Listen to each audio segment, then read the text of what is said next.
আসসালামু আলাইকুম। শেখ হাসিনা দেশ ছেড়েছে এটা আল্লাহর রহমত বলে মন্তব্য করে জাতীয় পার্টির চেয়ারম্যান জিএম কাদের বলেছেন, এদেশের ছাত্র জনতা গুলির সামনে বুক পেতে দিয়ে স্বৈরাচারী হাসিনার পতন নিশ্চিত করেছে। বাংলাদেশের ইতিহাসে এত বড় আন্দোলনের নজির নেই।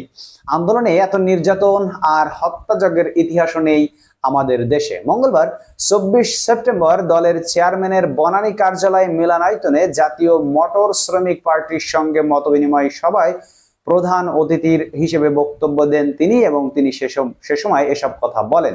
তিনি আরো বলেন, আমাদের বীর সন্তানরা জীবন দিয়ে স্বৈরাচারের পতন নিশ্চিত করেছে, যা আমরা পারিনি। শেখ হাসিনার পতন না হলে একদলীয় সরকার ব্যবস্থা কায়েম হতো, দেশে মাত্র একটি দলই থাকতো।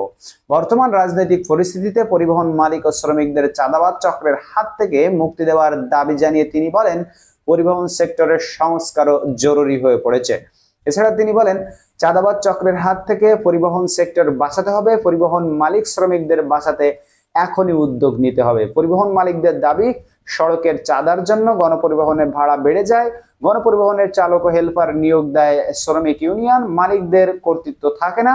জাতীয় মোটর শ্রমিক পার্টির সঙ্গে মতবিনিময় সভায় উপস্থিত ছিলেন দলের মহাসচিব মোহাম্মদ মুজিবুল হক চুন্নু, প্রেসিডিয়াম সদস্য মীর কুদ্দুস সবুর আসুদ, অ্যাডভোকেট মোহাম্মদ রেজাউল করিম ভুইয়া, আতিকুর রহমান আতিক, মনিরুল ইসলাম মিলান, জসিমউদ্দিন ভুইয়া উপদেষ্টা engineer, Monir Ahmed engineer, Moinur Rabbi, Chowdhury Rumman, vice chairman Sultan Ahmed Ali Selim, Ahad U Chowdhury Shahin, Mohammad Shamsul Haque, M A Razzak Khan, engineer Elahan Uddin, advocate Abu Taiyeb, Mahmud Alam, Shamsher, Samaresh Mondal, Manik প্রমুখ ছিলেন।